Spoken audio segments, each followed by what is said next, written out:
For decades, parents have warned that giving their kids too much sugar could result in this. Kids with a whole lot of energy bouncing off the walls or on the bed. But what if sugar wasn't to blame for that burst of energy? Verify viewer Susan reached out through our website, verifythis.com, to ask if sugar highs are actually real. So Susan, let's verify. Can eating too many sweets cause a sugar high? Our sources are the Academy of Nutrition and Dietetics, the American Heart Association, 4 studies on the impact of children consuming sugar, and a Yale scientific blog post.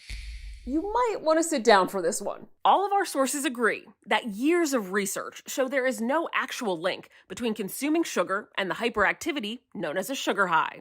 Verify traced the phrase back to a diet plan devised in 1973 by Dr. Benjamin Feingold. According to a blog post from Yale Scientific, the Feingold diet advocated the removal of food additives, such as dyes and artificial flavors, from children's diets, because they might lead to hyperactivity.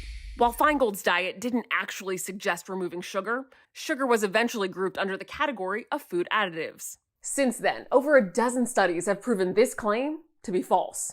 In an analysis of 31 studies, researchers found that consuming carbohydrates like sugar was actually associated with higher levels of fatigue and less alertness, compared to those who did not eat or drink carbs in the study.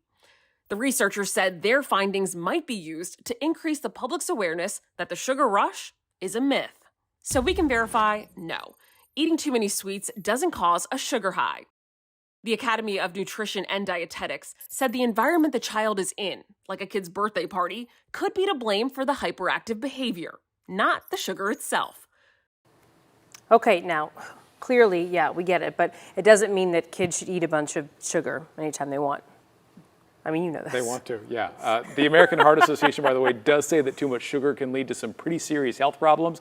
As we know, cardiovascular disease, diabetes, etc. Obesity. Just not bouncing off the wall. No, but I do think that we all are the same way. If I eat donuts for breakfast, you feel sluggish a little bit later, kind of You know, I can't remember the last time I had a donut, but yeah. I mean, you know, that Halloween candy is where it gets me. Okay, Yeah. so we're all, they're just little versions there. That's right.